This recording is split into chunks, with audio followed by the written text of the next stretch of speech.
Question number 9. System of particles and rotational motion എന്ന് പറയുന്ന lesson എന്നുള്ള ക്വസ്റ്റ്യൻ ആണ്.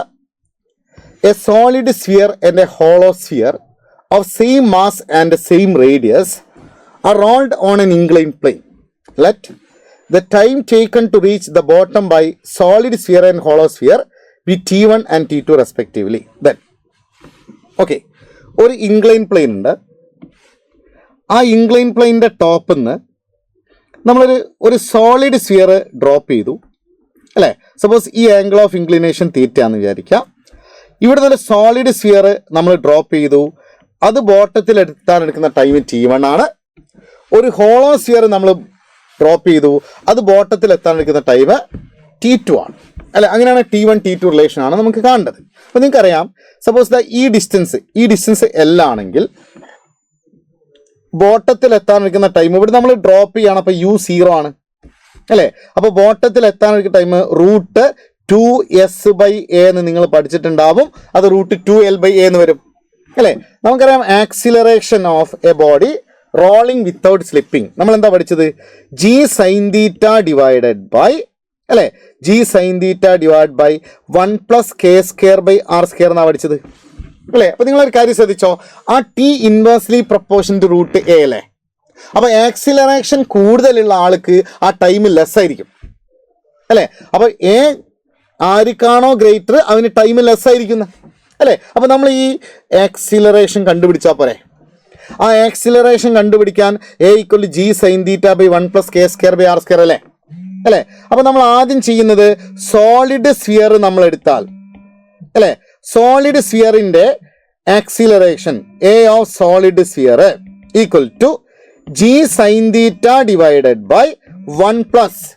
ഓക്കെ, സോളിഡ് സ്ഫിയറിന്റെ മൊമെന്റ് ഓഫ് ഇനേഷ്യ I എന്ന് പറയുന്നത് 2/5 mr² ആണ് സോളിഡ് സ്ഫിയറിന്റെ അല്ലേ. അപ്പൊ ഇവിടുന്ന് നമുക്ക് k² ഈക്വൽ ടു എന്ത് വരും? k² എന്ന് പറയുന്നത് 2/5 r² ആണ്. അപ്പൊ k²/r² എന്ന് പറയുന്നത് എത്രയാണ് മക്കളെ? 2/5 എന്ന് കിട്ടും. ശരിയല്ലേ. അപ്പൊ അവിടെ k²/r² 2/5 ആണ്. അപ്പൊ നമ്മളിത് സോൾവ് ചെയ്താൽ ആ സോളിഡ് സ്ഫിയറിന്റെ acceleration a solid sphere equal to g sin θ divided by 7/5 എന്ന് വരും അല്ലെ.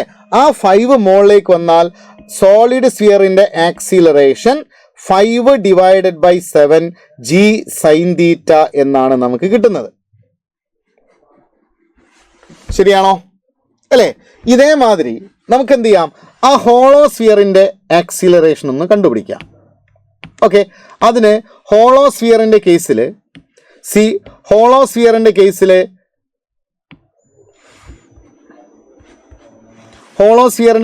നമ്മൾ മൊമെന്റ് ഓഫ് ഇനേഷ്യ പഠിച്ചിട്ടുണ്ട്.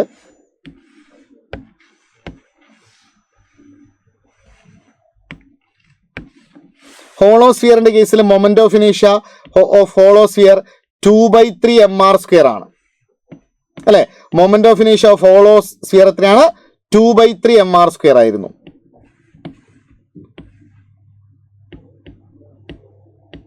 അല്ലെ, ഹോളോ സ്ഫിയറിന്റെ മൊമെന്റ് ഓഫ് ഇനേഷ്യ. അങ്ങനെയാണ് k² എന്ന് പറയുന്നത് 2/3 r² ആണ്. സോ k²/r² എന്ന് പറഞ്ഞാൽ നമുക്ക് 2 ഡിവൈഡഡ് ബൈ 3 എന്ന് കിട്ടും അല്ലെ. അപ്പൊ ആക്സിലറേഷൻ ഓഫ് ഹോളോ സ്ഫിയർ അപ്പം നമുക്ക് കിട്ടുന്നത് g sin θ ഡിവൈഡഡ് ബൈ 1 + 2/3 എന്നാണ് വരിക. So that's equal to g sin θ divide by ഇത് 5 ഡിവൈഡ് ബൈ 3 എന്ന് വരിക. 3 മുകളിലേക്ക് വന്നാൽ 3g sin θ ഡിവൈഡ് ബൈ 5. ഇത് ഹോളോ സ്ഫിയറിന്റെ ആക്സിലറേഷൻ അല്ലെ. നോക്ക്, ആ സോളിഡ് സ്ഫിയറിന്റെ 5/7 എന്ന് പറഞ്ഞാൽ എത്രയാണ് മക്കളെ വരിക? 5/7 0.7 സംതിങ് അല്ലേ അല്ലെ. അപ്പൊ സോളിഡ് സ്ഫിയറിന്റെ ആക്സിലറേഷൻ വരുന്നത് അല്ലെ 0.7 സംതിങ് ഇൻറ്റു g sin θ എന്നാണ്.